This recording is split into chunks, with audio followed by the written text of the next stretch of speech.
La paix n'est pas l'absence de conflit, c'est la capacité à gérer les conflits par des moyens pacifiques. En août 2021, l'Algérie a rompu ses relations diplomatiques avec le Maroc, et ce pour plusieurs raisons. Certaines crédibles et d'autres moins sérieuses.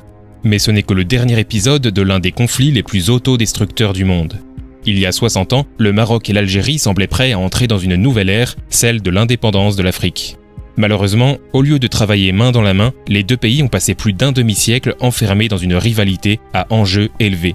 La frontière maroco-algérienne est fermée depuis 1994 et les deux nations ont dépensé des dizaines de milliards d'euros en achats militaires pour tenter d'obtenir la suprématie régionale. Aucune des deux nations n'a réussi à surpasser l'autre, tout comme aucune n'est prête à laisser de côté ces vieilles rivalités. Suite à la rupture des relations diplomatiques, l'Algérie a fermé son espace aérien à tout appareil matriculé au Maroc et a fermé un gazoduc qui traverse le territoire marocain. Maintenant, les deux pays augmentent leur présence militaire aux frontières. Bien que le conflit soit inévitable, la guerre peut encore être évitée. Bienvenue sur Enjeux sur Carte, nouvelle chaîne de géopolitique et de géostratégie. Abonnez-vous maintenant pour faire partie de nos premiers abonnés et ne manquez aucune vidéo. À première vue, le Maroc et l'Algérie sont presque indiscernables dans leur identité nationale. Ils occupent le même coin d'Afrique et ont des niveaux de population comparables. Les deux pays ont des performances similaires dans les indices économiques, et ils partagent de fortes influences arabes, berbères, musulmanes et françaises. Dans les années 60, il était facile d'imaginer ces deux pays travailler main dans la main pour leur prospérité commune. Malheureusement, ce n'est pas ce qui s'est passé. Les deux pays se sont développés selon des idéologies étonnamment différentes, conduisant au conflit au lieu de la coopération. Les origines de la rivalité entre le Maroc et l'Algérie remontent à l'époque coloniale. Lorsque les Français ont conquis l'Algérie en 1830, le Maroc a suscité une rébellion contre l'occupation. Une décennie plus tard, la France répondait en écrasant l'armée marocaine, puis en annexant des bouts de territoire marocain près de la frontière algérienne. Ces régions, désormais désignées sous le nom de provinces de Béchar et de Tindouf, sont devenues des territoires français et non algériens. Mais les Français n'en avaient aucune utilité et n'ont donc jamais délimité leurs frontières. En 1950, lorsque des métaux précieux ont été découverts dans ces deux provinces, la France les a transférés sous souveraineté algérienne. Quelques années plus tard, en 1957, la France proposa de rendre ces provinces au Maroc à la condition que Rabat accepte de former une administration commune pour exploiter les métaux découverts. Le Maroc a rejeté l'offre, car à l'époque, le mouvement indépendantiste algérien battait son plein. Le Maroc ne voyait pas non plus d'intérêt à s'associer à la France. À la place, les dirigeants marocains sont parvenus à un accord avec le gouvernement provisoire algérien. Cet accord prévoyait de régler les conflits territoriaux entre les deux pays dès que l'Algérie aurait assuré sa souveraineté. Cependant, après avoir obtenu leur indépendance en 1962, les dirigeants algériens ont changé d'avis. Trop de vies avaient été perdues et l'Algérie n'était pas en état de faire des concessions territoriales. Les dirigeants marocains et algériens ont quitté les pourparlers avec une impression mutuelle de défiance et d'hostilité. Un an plus tard, les deux pays se sont opposés dans un conflit militaire. Ils se sont battus jusqu'à l'impasse dans ce qui est connu aujourd'hui sous le nom de guerre des sables. Le conflit a finalement été réglé quelques années plus tard, mais les relations entre le Maroc et l'Algérie ne se sont jamais normalisées. Ce n'était pas possible. La monarchie marocaine a donné à la nation un sentiment de continuité historique. Contrairement à la plupart des monarchies arabes pendant la guerre froide, le Maroc s'est rangé du côté des États-Unis. Pendant ce temps, l'Algérie se caractérisait par sa lutte anticoloniale. Près de 1,5 million de personnes ont perdu la vie dans la guerre d'indépendance. Et à la fin du carnage, l'Algérie est sortie avec un sentiment d'anxiété et d'urgence pour reconstruire le pays. Elle a développé un zèle révolutionnaire socialiste nationaliste qui penchait vers l'Union soviétique. Ainsi, les décideurs de Rabat et d'Alger se sont alignés dans des camps opposés pendant la guerre froide. Puis en 1975, un événement a changé l'équation. L'Espagne a renoncé au Sahara occidental, une région de la taille du Royaume-Uni située au sud du Maroc. La reddition de l'Espagne est intervenue après une longue bataille juridique aux Nations Unies et après que quelques 350 000 civils marocains non armés aient traversé le Sahara occidental. Les décideurs espagnols n'avaient pas envie de se battre et ont donc concédé le territoire au Maroc. Personne n'avait pris la peine de demander ce que voulait le peuple sahraoui, mais c'est ce qui a été fait. L'Algérie voulait le contrôle du Sahara occidental car cela signifiait un accès à l'océan Atlantique et un corridor alternatif contournant le détroit de Gibraltar. Le Sahara occidental apparaissait comme la clé des aspirations algériennes à la domination régionale. C'était un prix géopolitique pour lequel il valait la peine de se battre. Ainsi, immédiatement après l'annexion du Sahara occidental par le Maroc, l'Algérie s'est rangée du côté des milices sahraouis, ce qui a conduit à un long et atroce conflit par procuration. Les groupes mandataires sahraouis, dirigés par le Front Polisario, opéraient depuis le territoire algérien et lançaient périodiquement des attaques au Maroc. Après presque 2 décennies de combats, le Maroc a réussi à contrôler environ 85% du Sahara occidental, et en 1991, un cessez-le-feu a mis fin aux hostilités. Depuis, une paix précaire s'est installée. Mais le différend a entaché toute relation entre le Maroc et l'Algérie. Dans le même temps, au début des années 90, l'Algérie sombrait dans une horrible guerre civile contre les groupes islamistes. Alger a accusé Rabat de soutenir les milices rebelles et la frontière a été fermée en représailles. Bien que de nombreuses tentatives de normalisation aient été faites, la frontière reste fermée depuis 1994. C'est ainsi que 2 des économies les plus dynamiques d'Afrique se sont isolées l'une de l'autre, coûtant des quantités incommensurables de croissance économique. Pire encore, l'hostilité mutuelle a plongé le Maroc et l'Algérie dans une coûteuse course aux armements. Le Maroc possède l'une des armées les plus sophistiquées d'Afrique. Son arsenal comprend des jets F-16, des chars de combat principaux M1 Abrams, des obusiers automoteurs, des systèmes de missiles à moyenne portée et des satellites d'observation. Entre 2005 et 2015, le Maroc a dépensé environ 48 milliards de dollars pour son armée. Selon les normes régionales, c'est une fortune. Et comme si cela ne suffisait pas, en 2020, le Maroc a annoncé un plan quinquennal d'une valeur de 20 milliards de dollars pour atteindre la suprématie militaire régionale. L'Algérie, avec ses vastes richesses en hydrocarbures, a aussi pris part à cette course aux armements.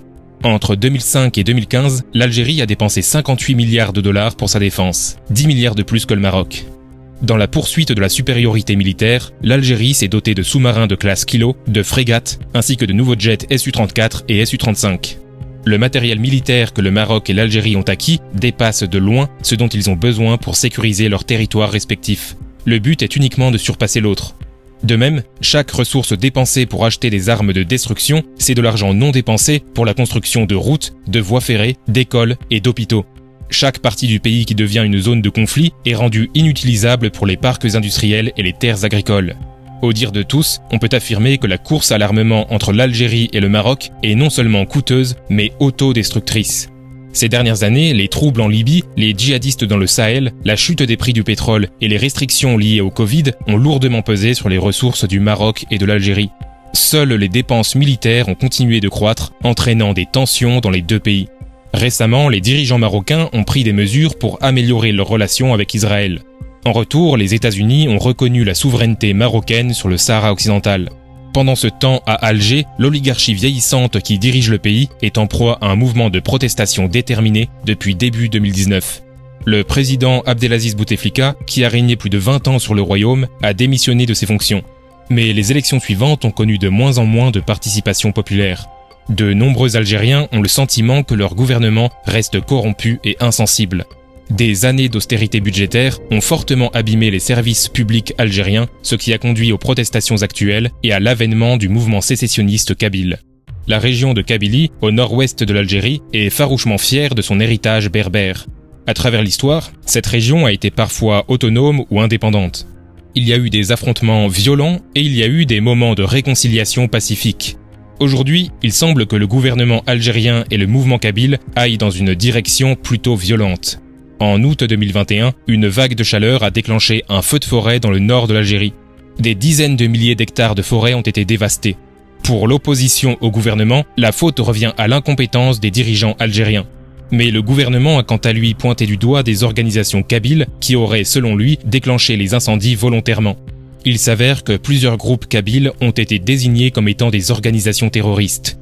Officiellement, c'est une histoire plutôt sombre, mais la situation réelle pourrait être encore pire.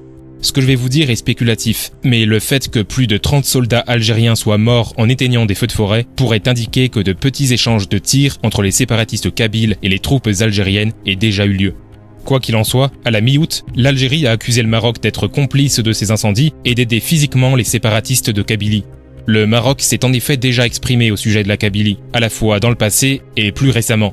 Mais que le soutien marocain soit allé au-delà des mots n'est pour l'instant pas clair. Il est possible que le Maroc considère son soutien à la Kabylie comme un juste retour face à l'intervention algérienne dans le Sahara occidental. Quoi qu'il en soit, l'Algérie a décidé de rompre ses relations diplomatiques avec le Maroc suite à ce qu'elle qualifie d'action hostile. Au cours des 60 dernières années, les conflits ont profondément blessé à la fois le Maroc et l'Algérie. Les 2 pays ont raté des occasions de se développer et de prospérer. Ensemble, le Maroc et l'Algérie ont une population conséquente, proche de la taille de celle de l'Allemagne. Le pétrole brut et les gaz naturels algériens sont un atout. Les deux pays sont abondamment riches en ressources naturelles stratégiques. Mais la croissance économique et le développement ont été sacrifiés pour alimenter une rivalité autodestructrice. Le niveau de vie aurait pu être tellement plus élevé si les deux pays avaient trouvé des moyens de coopérer. Selon les données du FMI, le Maroc et l'Algérie figurent aujourd'hui parmi les pays les plus pauvres du monde, se classant respectivement 125e et 109e. L'Algérie obtient de meilleurs résultats dans la plupart des domaines, mais la différence est très légère, et cette avance s'évapore à mesure que la baisse des prix du pétrole fait des ravages sur les services du pays. La rivalité entre le Maroc et l'Algérie dure depuis si longtemps que les désaccords sont devenus une source permanente de propagande politique. En refusant de normaliser leurs relations, les contrats commerciaux sont souvent sous-traités à des puissances lointaines, notamment aux États-Unis, à l'Arabie Saoudite, à l'Iran et à la France. La vie économique de chaque pays est freinée car la quasi-totalité de leurs infrastructures sont orientées vers les côtes, vers les exportations. En Afrique, il y a très peu de commerce intérieur. L'Algérie et le Maroc sont peut-être les pays les plus capables de faire une différence. C'était déjà vrai il y a 60 ans et ça l'est toujours aujourd'hui. En 60 ans, rien n'a été fait. Presque tous les aspects de la coopération maroco-algérienne ont échoué. Et le peu de collaboration qui reste risque de se réduire davantage.